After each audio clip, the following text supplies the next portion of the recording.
Good morning friend, this is Deepak sir from super success academy of commerce Bhopal. आज के video में हम लोग चैप्टर स्टार्ट कर रहे हैं वित्तीय बाजार। ठीक, वित्तीय बाजार क्या होता है? सबसे पहले तो आपको समझना पड़ेगा कि बाजार क्या होता है। आप लोगों में से अधिकतर को पता होगा बाजार क्या होता है। बाजार जहाँ पर वस्तुओं का या सेवाओं का, सेवाएं भी आएंगी यहाँ पर, वस्तुओं और जहाँ पर सेवाओं का क्या होता है, आदान प्रदान होता है। मतलब उनको क्या किया जाता है, खरीदा जाता है और बेचा जाता है। सॉरी, उनका क्या होता है, क्रय और विक्रय होता है। तो बाजार क्या हुआ, जहाँ पर वस्तुओं और सेवाओं का क्रय और विक्रय होता है, तो उसको क्या बोला जाता है, बाजार बोला जाता है। अब यहाँ पर वर्ड क्या यूज करा है इन लोगों ने, वित्तीय बाजार। वित्तीय बाजार, यहाँ पर वित्तीय बाजार का क्या मतलब है, जहाँ पर क्या होगा, वित्त का लेन देन होगा। यहाँ पर वित्त से यहाँ पर मतलब किसका है, प्रतिभूतियों से। मतलब जो अंशों, ऋण पत्रों, बॉन्ड्स, कॉमर्शियल पेपर, इनका जहाँ पर लेन देन होता है, मतलब इनको जहाँ पर खरीदा जाता है और बेचा जाता है। क्या क्या बोला मैंने अभी, प्रतिभूतियों का जहाँ पर भी सिक्योरिटी, मतलब प्रतिभूति जिनका क्या होता है, क्रय और विक्रय होता है, तो उसे क्या बोला जाता है, वित्तीय बाजार बोला जाता है। ठीक, तो यहाँ पर ये बात आपको याद रखना है। सिक्योरिटी में क्या क्या आएगा, ठीक, तो आपको यहाँ पर क्या, अंश, ऋण पत्र, बॉन्ड्स, कमर्शियल पेपर, ये सब चीजें यहाँ पर आ जाएंगी। ठीक, इसमें हम लोग बात कर रहे हैं यहाँ पर कि भाई जो वित्तीय बाजार है उसमें जैसे बाजार में मांग और पूर्ति होती है, क्रेता और विक्रेता होता है, सेम ऐसा ही वित्तीय बाजार में भी। ठीक, ये बाजार है और बाजार है तो पूर्ति और मांग को एक तरफ रख के हम इसकी बात नहीं कर सकते। मतलब हमें किसकी बात करना पड़ेगी, यहाँ पर मांग और पूर्ति की बात करना पड़ेगी। मतलब बाजार में कौन सी शक्तियां काम करती हैं, बाजार में दो प्रकार की शक्तियां काम करती हैं, मांग और पूर्ति। ठीक, और मांग और पूर्ति के नियम से ही यहाँ पर जो प्रतिभूतियां होती हैं उनकी यहाँ पर वैल्यू डिसाइड होती है। ठीक, तो यहाँ पर पूर्तिकर्ता में कौन कौन लोग आ जाएंगे, परिवार आ जाएगा। ठीक, वो भी यूज करता है, परिवार आ जाएगा, वो भी पैसे को लगाता है और पैसे की मांग भी करता है। ठीक, तो वित्त की पूर्ति कौन करेगा, परिवार करता है, अपने पैसे को जमा करते हैं। ठीक, और वित्तीय संस्थाएं करती हैं जो पैसे का क्या कर रही हैं, लेन देन कर रही है। व्यापारिक बैंक करते हैं, ठीक, जो व्यापार को, बिजनेस को क्या करते हैं, लोन देने लेने का काम करते हैं। बीमा कंपनियां भी अब यही काम करती हैं। जो बीमा कंपनियां हैं वो भी इंश्योरेंस करती हैं, बीमा करवाती हैं। ठीक, तो वो जो कंपनियां हैं वो कंपनियां भी डायरेक्ट, प्रत्यक्ष रूप से नहीं तो अप्रत्यक्ष रूप से कहीं ना कहीं वो वित्तीय बाजार के अंदर ही आएंगी। उसके बाद विदेशी विनिमय, ठीक, विदेशों से विनिमय चल रहा है। ठीक, दूसरी देश की करेंसी है, मुद्रा है, उसका आदान प्रदान कर रहे हैं हम। ठीक, तो वो भी किस में आ जाएगा, विदेशी विनिमय। इसको हम लोग विदेशी विनिमय बैंक भी बोल सकते हैं। विदेशी विनिमय बैंक होंगी जो कि क्या होगी, हमें जब भी हम कोई दूसरी अर्थव्यवस्था, दूसरे देश में जाके, कंट्री में जाके व्यापार करते हैं, तो हम लोगों को विदेशी मुद्रा जो है वो प्राप्त, प्रदान करने का काम करती है ये बैंक। तो ये भी किस में आ जाएगा, वित्तीय बाजार के अंदर आ जाएगा। ये वो लोग होते हैं जो वित्त का क्या करते हैं, पूर्ति करते हैं, मतलब सप्लाई करते हैं। ठीक, और यहाँ पर वित्त की मांग कौन करता है, व्यापार मांग करते हैं जो बिजनेस कर रहे हैं, उद्योग मांग करते हैं जहाँ माल को बनाया जा रहा है, कृषि मांग करती है, इसके लिए अलग बैंकें होती हैं, उद्योग व्यापार के लिए भी अलग से बैंकें होती हैं। इनमें से ही ये जो संस्थाएं हैं, इनमें से ही कुछ व्यापार उद्योग के लिए क्या करती हैं, ऋण प्रदान करती हैं। कुछ क्या होता है, कृषि के लिए अलग से ही सरकार ने कुछ बैंकें जो है वो कृषि को ही लोन देने का काम करती हैं, और सरकार खुद उस पैसे की क्या करता है, डिमांड करता है, मांग करता है। तो अभी इसमें हमने क्या देखा, वित्तीय बाजार में मांग और पूर्ति का नियम लगता है। पूर्तिकर्ता कौन कौन होते हैं, परिवार, वित्तीय संस्थाएं, व्यापारिक बैंक, बीमा कंपनियां और विदेशी विनिमय बैंक होते हैं। और उसकी मांग, वित्त की मांग करने वाले लोग, डिमांड करने वाले लोग, मतलब उसका उपयोग करने वाले लोग कौन होते हैं। ठीक, तो व्यापार और उद्योग होते हैं। और कौन हो जाएगा, कृषि और सरकार। सरकार को भी, कृषि को तो आप इसमें अलग से बताने की जरूरत नहीं है कि इनको पैसे की जरूरत होगी, यहाँ पर सरकार को भी जरूरत होगी। ठीक, ठीक, अपने कार्य को करने के लिए जो सरकार बजट बनाती है, बजट के लिए पैसा आएगा। ठीक, तो वो सरकार भी कहीं ना कहीं यहीं से जुगाड़ करती है। ठीक, तो यहाँ पर वित्त की जैसे ही ये लोग मांग करते हैं, ठीक, तो पैसा तो इन्हें मिल जाता है, उसके बदले में ये लोग जो पूर्ति करता होता है उसको बदले में रिटर्न देते हैं, प्रतिफल देते हैं। तो वो प्रतिफल को क्या बोला जाता है, समझने के लिए बस यहाँ पर लिख दिया है मैंने, या तो लाभांश होगा या फिर उसको क्या बोला जाएगा, ब्याज। मतलब जो पैसा इन लोगों ने डिमांड की कि पूर्तिकर्ताओं से बदले में इनको क्या दिया जाएगा, कंसिडरेशन दिया जाएगा, इनको बदले में इनको क्या दिया जाएगा, प्रत्याय दिया जाएगा, रिटर्न दिया जाएगा। तो वो रिटर्न क्या होगा, या तो लाभांश होगा या फिर ब्याज होगा।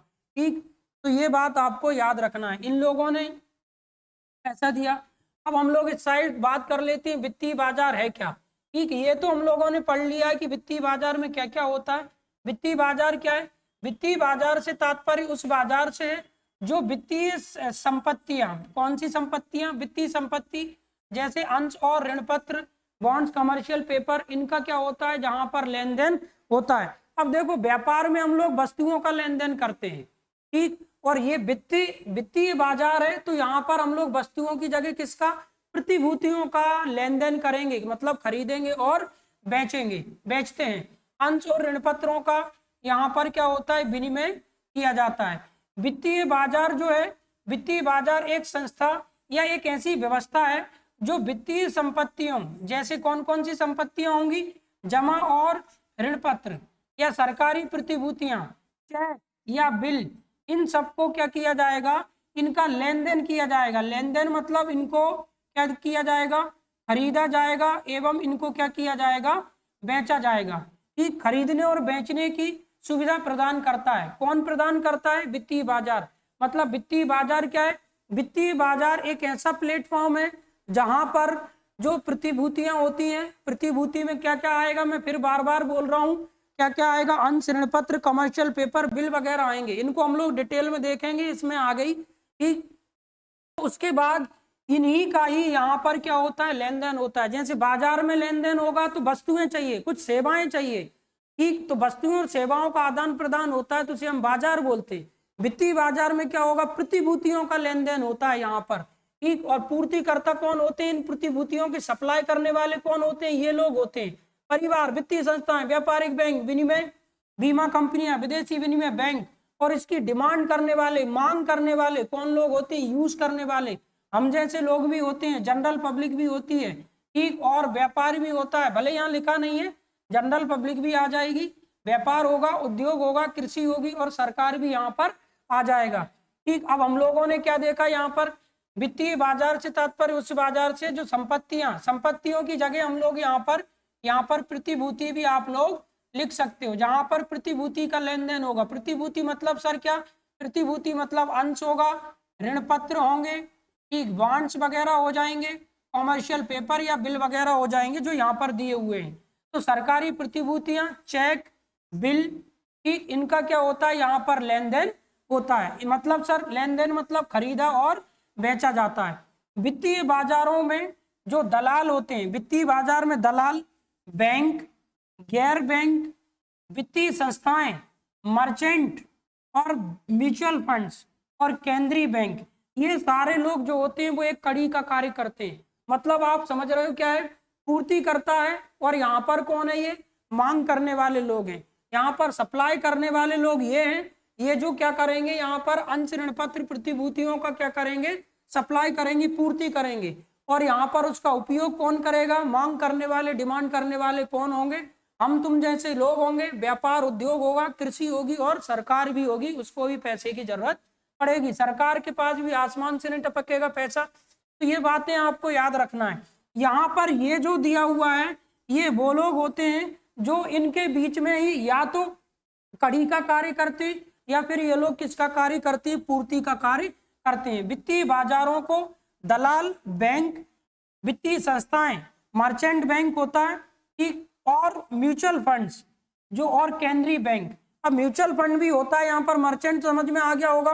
म्यूचुअल फंड क्या होगा, जैसे शॉर्ट में मैं यहाँ पे बता देता हूँ, ये म्यूचुअल फंड है, कई सारी कंपनियां इसमें क्या होती हैं, रहती हैं। अब हम लोगों को यदि पैसा लगाना है तो हम इंडिविजुअल किसी कंपनी के पास नहीं जाएंगे, हम डायरेक्ट पैसा म्यूचुअल फंड में लगाएंगे। तो म्यूचुअल फंड में क्या होता है, इतनी सारी कंपनियों का पैसा लगा है, अब किसी कंपनी को फायदा हुआ है, किसी को नुकसान हुआ, किसी को फायदा, किसी को नुकसान। तो जो रिस्क होती है ना, वो रिस्क क्या हो जाती है, यहाँ पर मैनेज हो जाती, बैलेंस हो जाती। तो इसीलिए यहाँ पर रिस्क ज्यादा नहीं होता, लेकिन म्यूचुअल फंड में रिटर्न भी ज्यादा नहीं होता है। इसीलिए ये बंदा जिसको अपने फंड को, पैसे को सिक्योर रखना है, ठीक, उसको नुकसान में उसको पैसे को नहीं डालना है, तो रिस्क नहीं ले सकता जो ज्यादा, और रिटर्न भी उसको, तो ऐसी कंडीशन में वो क्या करेगा, म्यूचुअल फंड में पैसा लगाता है। तो म्यूचुअल फंड भी कहीं ना कहीं किसका काम कर रहा है, जो सप्लाई करने वाले लोग हैं, मतलब पूर्तिकर्ता, और जो मांग करने वाले लोग हैं, हम तुम जैसे लोग, या फिर ये व्यापार उद्योग, कृषि या सरकार, इनके बीच में एक कड़ी का कार्य करता है। ये दलाल आप समझ गए होगे, बैंक, मर्चेंट बैंक समझ ही गए होगे, ठीक। तो ये सारे, और केंद्रीय बैंक है, सेंट्रल बैंक, बैंक कोई भी होगा वो पूर्तिकर्ता का काम कर देगा, ठीक। आपको ये बात याद रखना है। अब वित्तीय बाजार को दो पार्ट में इन लोगों ने यहाँ पर डिवाइड करा है, बांटा है, मुद्रा बाजार और पूंजी बाजार। यहाँ पर मुद्रा बाजार अल्प अवधि के लिए क्या करता है, प्रतिभूतियों को उपलब्ध कराता है। बार बार प्रतिभूति बोला जाएगा, बिना इसके चैप्टर नहीं करेंगे। और पूंजी बाजार क्या होता है, वो बाजार होता है जहां पर प्रतिभूतियों को, फिर बोल रहा हूं मैं, प्रतिभूतियों का मध्य अवधि के लिए या फिर दीर्घ अवधि के लिए क्या होता है, आदान प्रदान होता है, मतलब खरीदा और बेचा जाता है। तो ये एक छोटा भाई है और ये कौन है, बड़ा भाई। मुद्रा बाजार कौन है, छोटा, और पूंजी बाजार कौन है, बड़ा।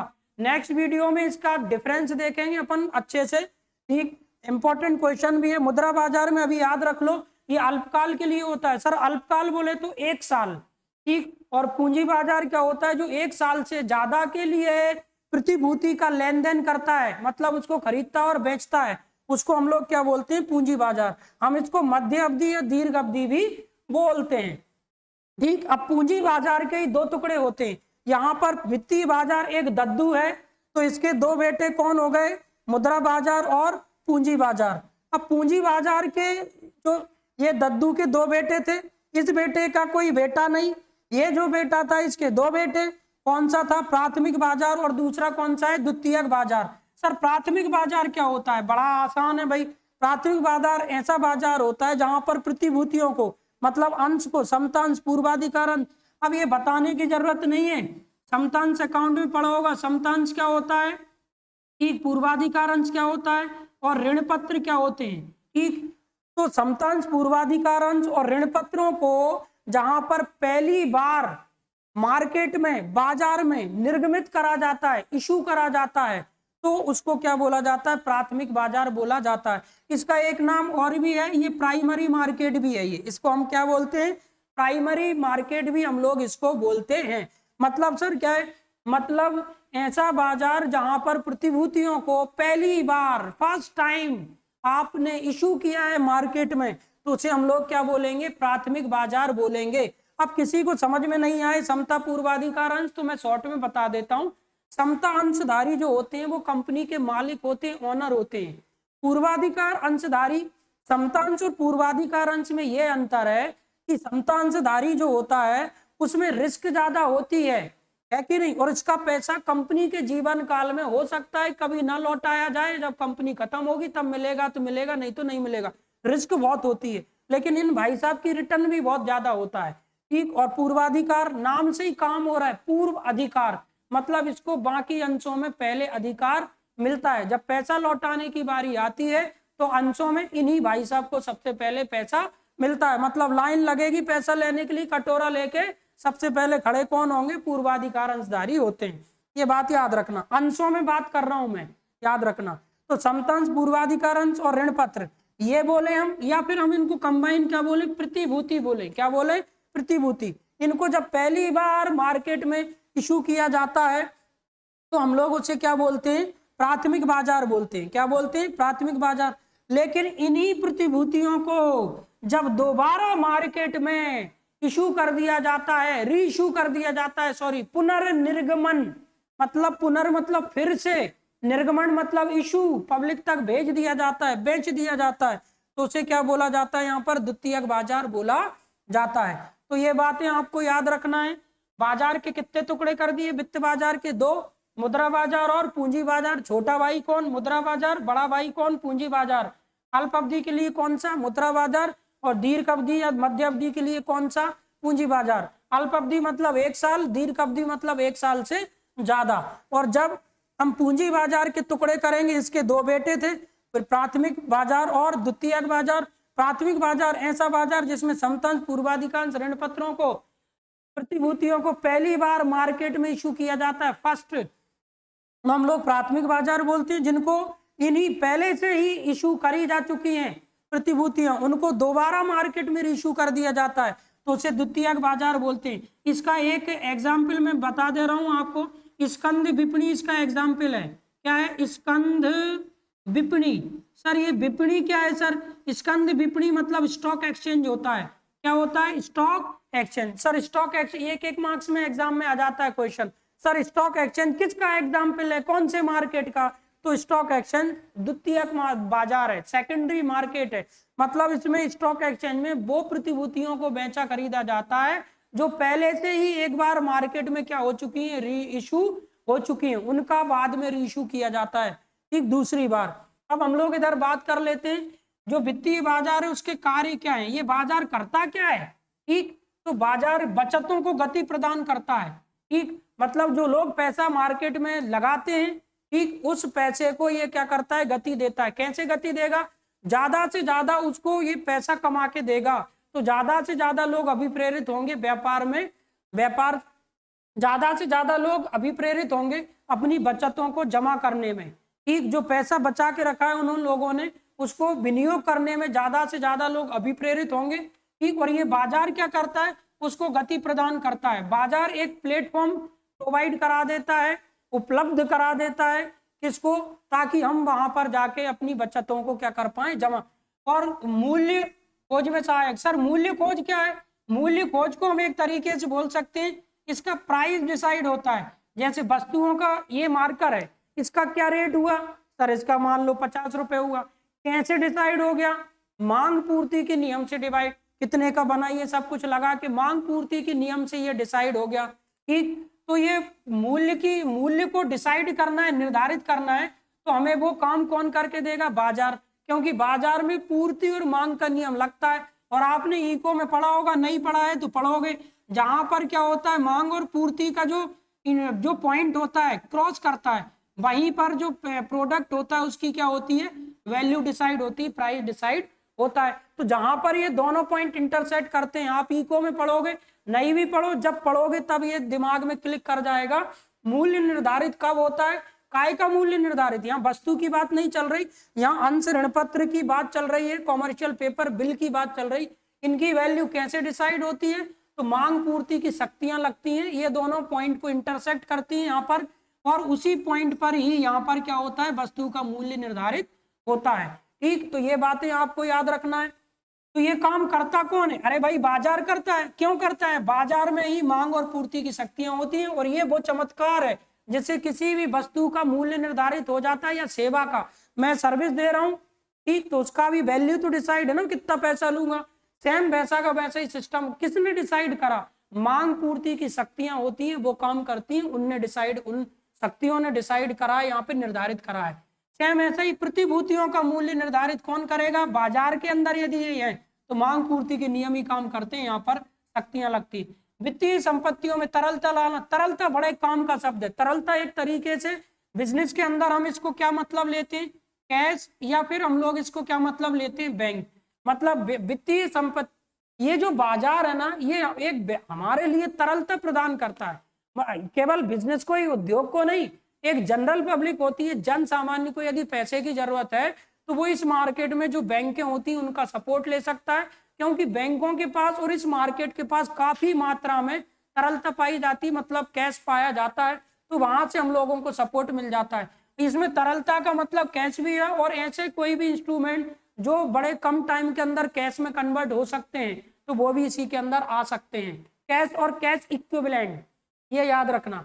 सरकार का यहाँ पर क्या हो, जो वित्तीय बाजार के कार्य हम लोग पढ़ रहे हैं, सरकार का सहयोग भी यहाँ पर क्या हो जाता है, मिल जाता है। ये जो वित्तीय बाजार है, सॉरी, किसको सहयोग करेगा? सरकार को भी यहाँ पर क्या करता है, सहयोग करता है। समाज सेवा के काम में सरकार रहती है, उसको पैसे का जो अरेंजमेंट करवा के व्यवस्था करके देता है, तो ये बाजार व्यवस्था करके देता है। इसके पास काफी मात्रा में फंड्स होता है, कोष होते हैं। उसके बाद सरकार का उद्योग एवं व्यवसाय, उद्योग एवं व्यवसाय के विस्तार। विस्तार का मतलब मैंने समझा दिया था। विस्तार क्या होता है?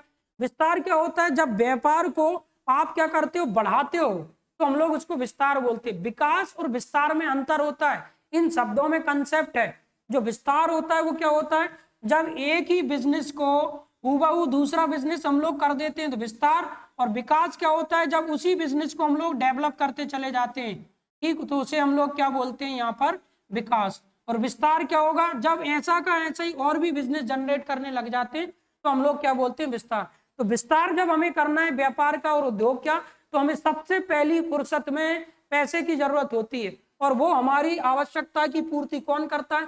वित्तीय बाजार करता है। ये भी वित्तीय बाजार का कार्य है। उसके बाद मौद्रिक तरलता, अलग से बताने की जरूरत नहीं है, ये मैंने बता दिया है। यहाँ पर दोनों में से आप एक पॉइंट लिख सकते हो, ये मौद्रिक तरलता प्रदान करता है ये, ठीक। आर्थिक कल्याण में वृद्धि करता है ये, मतलब हमारा जो हम व्यापार को ले लें, जन सामान्य को ले लें, उसको पैसे की जरूरत है, तो वो पैसे की जरूरतें हमारी कौन पूरी करता है? यहाँ पर ये बाजार पूरी हमारी जरूरतें पूरी कर देता है, ठीक। फिर हम लोगों ने यहाँ पर देखो इस साइड पूंजी बाजार तो मैंने बता दिया कि भाई हम लोगों ने पढ़ लिया प्राथमिक बाजार, और दूसरा कौन सा होता है? द्वितीयक बाजार।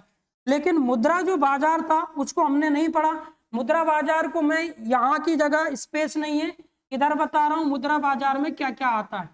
तो देखो मुद्रा बाजार के अंदर इनका लेन देन होता है, मतलब इनको खरीदा जाता है और क्या किया जाता है? बेचा जाता है। सबसे पहला है मांग मुद्रा या अल्प सूचना ऋण। सर ये मांग मुद्रा और अल्प सूचना ऋण क्या है? मांग मुद्रा जो होता है वो कम से कम एक दिन के लिए निर्गमित किया जाता है, और अल्प सूचना जो ऋण है वो कम से कम 14 दिन तक के लिए होता है, उधार पैसा दिया जाता है, ठीक। ये कंसेप्ट डेज याद रखना, टाइम याद रखना, इसमें तो आपको मेन। मुद्रा बाजार क्या होता है? जो केवल 1 साल तक के लिए, 12 महीने के लिए केवल प्रतिभूतियों का क्या करता है? लेन देन करता है। छोटा भाई है ये, छोटू है। खजाना बिल क्या होता है सर? खजाना बिल होता है जो केंद्र सरकार द्वारा, खजाना बिल क्या होता है? केंद्र सरकार द्वारा अल्पकाल के लिए, किसके द्वारा? जो केंद्र सरकार के द्वारा अल्पकाल के लिए, कौन से काल के लिए? जो केंद्र सरकार द्वारा अल्पकाल के लिए, मतलब कितने साल के लिए? 1 वर्ष के लिए। कितने वर्ष के लिए? 1 वर्ष के लिए, या 1 वर्ष से ज्यादा के लिए ये निर्गमित नहीं किए जा सकते। तो खजाना बिल कौन निर्गमित करता है? केंद्र सरकार। और कितने टाइम के लिए? 1 साल, 1 साल के कम के लिए, ठीक। और साथ में ये अंकित मूल्य, काम की बात समझ लेना, ये अंकित मूल्य जो होता है सर, अंकित मूल्य मतलब एक शेयर मान लो 100 रुपए का है, ओरिजिनल औकात उस शेयर की कितनी है? 100 रुपए है। कितने का है शेयर? 100 का। और मार्केट में 100 से कम में इशू किया जाता है, मतलब बट्टे पे, डिस्काउंट पे 90 में इशू किया जाता है ये, ठीक। तो उसे हम लोग क्या बोलेंगे? खजांची बिल या खजाना बिल बोलते हैं। ये बात आपको याद रखना है। भले ये 100 का निर्गमित कितने पे किया जाए? 90 पे, लेकिन जब इसका भुगतान होता है तो 90 पे नहीं होता, कितने पे होता है? 100 पे ही होता है। तो आपको ये बातें याद रखना है इसमें। उसके बाद जमा प्रमाण पत्र, ठीक। जमा प्रमाण पत्र में हम लोगों ने क्या है? जमा प्रमाण पत्र क्या होता है? जो वाणिज्यिक बैंकों के द्वारा निर्गमित किया जाता है। इसका टाइम पीरियड याद रख लेना, 3 से लेके 6 माह तक के लिए होता है ये। मतलब जमा प्रमाण पत्र क्या होता है? ये बैंक के निर्गमित, यहाँ पर जमा प्रमाण पत्र वाणिज्यिक जो बैंकें होती हैं, वाणिज्यिक बैंकों के द्वारा ये क्या होता है? 3 से 12 माह के लिए ये क्या किया जाता है? निर्गमित किया जाता है, ठीक। ये बात आपको याद रखना है, टाइम याद रखना है। और वाणिज्यिक बिल, सर वाणिज्यिक बिल क्या है? वाणिज्यिक बिल क्या होता है? ये वो बिल होता है जो आपको यहाँ पर क्या होता है? वाणिज्यिक बिल जब व्यापार के द्वारा, जब बैंक की जगह यहाँ पर कोई व्यापार, बैंक नहीं कर रहा है निर्गमित, बैंक की जगह यदि कोई व्यापार जो है वो इसको क्या कर देता है? निर्गमित कर देता है।